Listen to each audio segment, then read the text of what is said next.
গরম যাতে না লাগে কি করা লাগবে? ফ্যানের ব্যবস্থা করা লাগে। আমি হিসাব করে দেখলাম 4 4 8টা, বাইরে 3টা, 11টা ফ্যান লাগবে।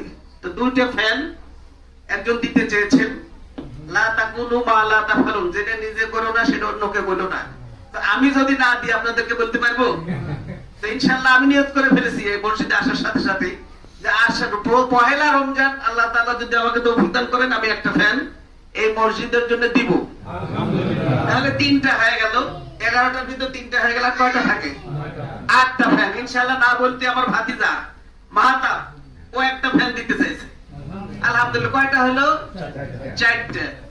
তো এইরকম যদি আপনারা যাদের সমর্থ আছে আর কি একটা করে ফ্যান, আমি আশা করছি হয়তো আজকের এই জুমা নামাজের সময় যদি ওয়াদা হয়ে যেত তাহলে পহেলা রমজানে আমরা এই ফ্যানগুলো লাগাইতে পারলে পরে অন্তত মুসল্লিরা এই কষ্টটা পেত না।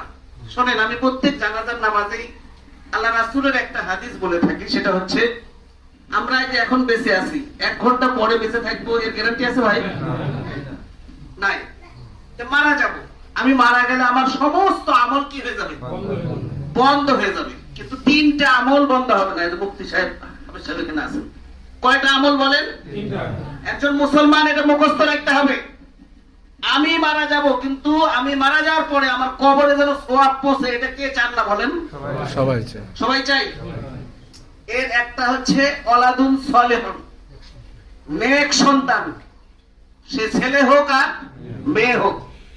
আপনি মারা যাওয়ার পরে আপনার জন্য দোয়া করবে রব্বির হামহুমা কামা রাব্বায়ানি সাগীরা। আল্লাহ তাআলা সাথে সাথে আপনাকে maaf করে দিবেন। এর গ্যারান্টি আছে। সালাম হুজুর maaf, দোয়া ছেলে maaf করে দিবেন, এর গ্যারান্টি নাই। আপনার সন্তান আপনার জন্য যদি বলে তাহলে সেটা maaf হয়ে যাবে। মুরু আওলাদিকুম বিসসালাতি ইযা বালাগু 7 সিনিন। আল্লাহ রাসূল বলেছেন সন্তানদেরকে 7 বছর বয়স হলে নামাজের নির্দেশ দাও। নির্দেশের কথা বলা হয়েছে, ইম্পারেটিভ সেন্টেন্স, আদেশ সূচক।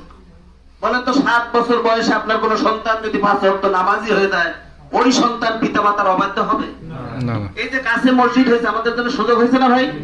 আমরা আমাদের সন্তানদেরকে 5 ওয়াক্ত নামাজি বানাবো। বাড়িতে শুধু নিজেরা নামাজ পড়লে হবে না, কিন্তু বাড়িতে মা বোনদের নামাজের তাগিদ দিব।